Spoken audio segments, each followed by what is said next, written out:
Pourquoi les présidents américains sont-ils tous pro-Israël? At every crucial juncture, at every fork in the road, we have been there for Israel every single time. We can say today that America is Israel's oldest and best friend in the world. We have supported Israel for at least two reasons. First of all, we need an ally there, and Israel has been a wonderful one. Un soutien inconditionnel que le génocide en cours à Gaza n'a pas ébranlé. As I said after the attack, my commitment to the safety of the Jewish people and the security of Israel and its right to exist is independent. As an independent Jewish state is unshakable. I'm unequivocal and unwavering in my commitment to Israel's defense and its ability to defend itself. And that's not going to change. Alors pourquoi les présidents américains ainsi que la plupart des candidats à ce poste soutiennent tant Israël? Debunk. It is no secret we have lobbying groups like AIPAC. They are spending enormous sums of money to influence our political system. Tous les ans, lors de la conférence annuelle de l'AIPAC, des personnalités politiques américaines et des membres du Congrès américain, républicains et démocrates, font acte de présence. Une tradition qui semble aussi être un passage obligé pour les candidats à la présidentielle américaine. Ainsi, Hillary Clinton, Bill Clinton, Barack Obama, Joe Biden, Donald Trump, George W. Bush et aussi Kamala Harris ont tous déjà montré patte blanche. Good morning, AIPAC. Good morning. What an honor. Depuis leur création dans les années 1950 sous le nom de American Zionist Council, puis American Zionist Committee for Public Affairs, puis en 1963 AIPAC, American Israel Public Affairs Committee, les lobbies pro-Israël n'ont cessé d'accroître leur influence aux États-Unis jusqu'à ce que l'AIPAC ne devienne l'un des lobbies les plus puissants d'Amérique. Son objectif, privilégier les liens entre les États-Unis et Israël à n'importe quel prix. They want to make it politically risky to criticize Israel, to take a position in Congress that's critical of Israel. En 2024, l'AIPAC a prévu de dépenser pas moins de 100 millions de dollars pour influencer la primaire démocrate. Groups like AIPAC are very, very powerful because it's so important for raising money and because money is so important in American elections. Some billionaire or group of billionaires contribute hundreds of millions of dollars to elect a candidate. Is that really democracy? I don't think so. Dans les années 1960, sous le mandat du président John Fitzgerald Kennedy, le lobby pro-Israël AZC, American Zionist Council, a été forcé par le ministère de la Justice des États-Unis à être enregistré comme agent étranger, mais la procédure n'a pas abouti pour finalement être abandonnée sous le mandat de Lyndon B. Johnson. Pourtant, le département de la justice américain est clair sur ce point. L'enregistrement comme agent étranger est requis pour toute personne qui représente les intérêts du mandant étranger devant toute agence ou fonctionnaire du gouvernement américain. Alors, face à cette puissante organisation, aujourd'hui appelée AIPAC, peut-on imaginer demain un candidat aux élections qui ne soutiendrait plus la politique coloniale israélienne? Et aurait-il une chance d'être élu aux États-Unis? AIPAC, I'm coming to tear your kingdom down!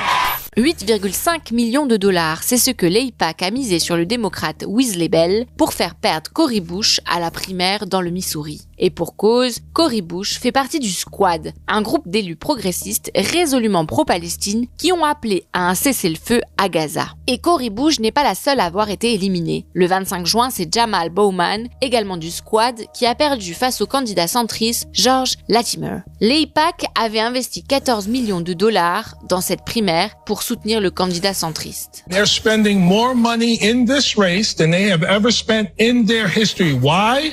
Because I'm fighting against the genocide in Gaza. AIPAC put, I think, $25 million into 2 Democratic primaries for Congress to get a different Democrat elected to run in the general election. And they were successful in those 2 cases. They've not been successful in some other cases. But the point is not just to get those 2 people out. The point is to send a message to everybody else. Don't cross us or might come after you. That's part of the strategy. And if you're a congressman who doesn't care one way or the other about the Middle East, who has no particular stake, and you have one very powerful lobby that's pushing you to do one thing and a very weak set of organizations that might be pushing you to do something different, your choice is easy. You go with the powerful one because they can get you into trouble, they can sponsor candidates to run against you. Créé par Isaiah Elkenen dans les années 50, à peu près en même temps que la création d'Israël, l'AIPAC, alors appelé American Zionist Committee for Public Affairs,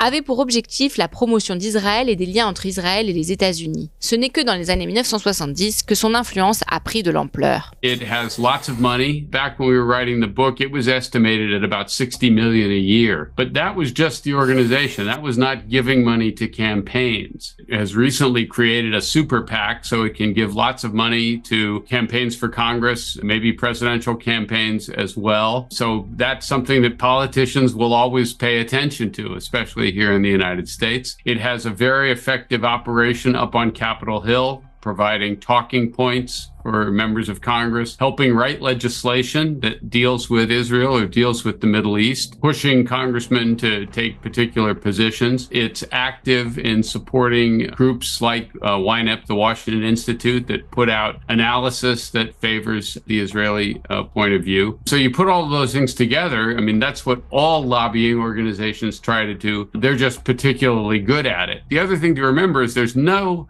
similar organization on the other side. There's not an equivalent organization of Arab Americans or Palestinian Americans. Depuis 1993, Howard Corr est le président de l'AIPAC. L'homme, aujourd'hui âgé de 68 ans, prendra sa retraite à la fin de l'année, mais sous sa direction, le lobby a battu son record de fonds collectés. Selon un article du Times of Israel, l'AIPAC a levé près de 164 millions de dollars de fonds en 2022 contre 105 millions en 2011 pour soutenir ses activités. Et c'est aussi grâce au lobby qu'Israël reçoit des États-Unis 3,8 milliards de dollars d'aide annuelle pour sa défense. L'AIPAC a aussi fait pression pour que le Sénat américain approuve en avril 2024 l'envoi de 13 milliards de dollars d'assistance militaire à Israël. Et le 14 mai 2024, Washington a informé d'une livraison d'armes à Israël pour 1 milliard de dollars. It's not fair for the state of Israel to have an enormous lobbying force on Capitol Hill. Selon Stephen Walt, le lobby pro-Israël qui compte 3 millions de membres organise aussi régulièrement des voyages en Israël pour les membres du Congrès américain afin de leur permettre de rencontrer leurs homologues israéliens et donner une certaine image d'Israël. Mais d'où vient tout cet argent? It comes from people in the United States who want to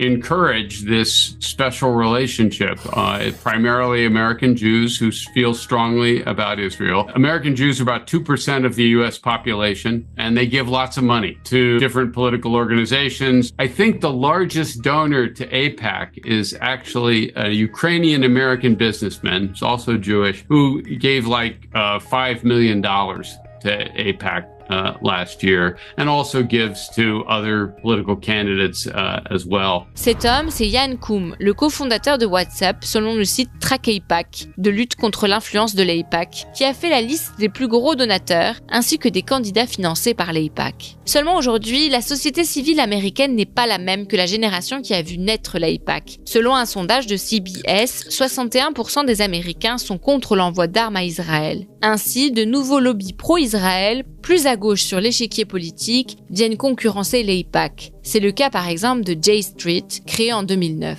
J Street utilise les mêmes techniques que l'AIPAC, travail législatif, briefing, visite, mais n'hésite pas à critiquer les choix du gouvernement israélien et à pousser les États-Unis à faire pression sur Israël pour une résolution du conflit. Si ces efforts restent bien modestes en comparaison de la force de frappe de l'AIPAC, ce lobby reflète néanmoins une certaine lassitude de nombre d'Américains vis-à-vis d'Israël, en particulier à gauche de l'échiquier politique. Déjà en 2020, certains démocrates préféraient ne pas participer à la conférence annuelle du lobby pro-israélien, comme l'expliquait le journaliste Sylvain Sipel, auteur de l'État d'Israël contre les Juifs. Il est devenu difficile lorsque l'on est démocrate de s'afficher avec l'AIPAC. C'est la conséquence d'une pression de la base électorale démocrate, notamment des jeunes. Il faut comprendre que l'AIPAC est un lobby pro-israélien, ce n'est pas la communauté juive en tant que telle. Kamala Harris, elle-même, joue à l'équilibriste pour gagner les voix des électeurs soutenant la Palestine et les Palestiniens. The only way I'm voting for her is she calls for an arms embargo on Israel and she pressures Joe Biden to call for an arms embargo as well. Kamala Harris has expressed her sympathies for the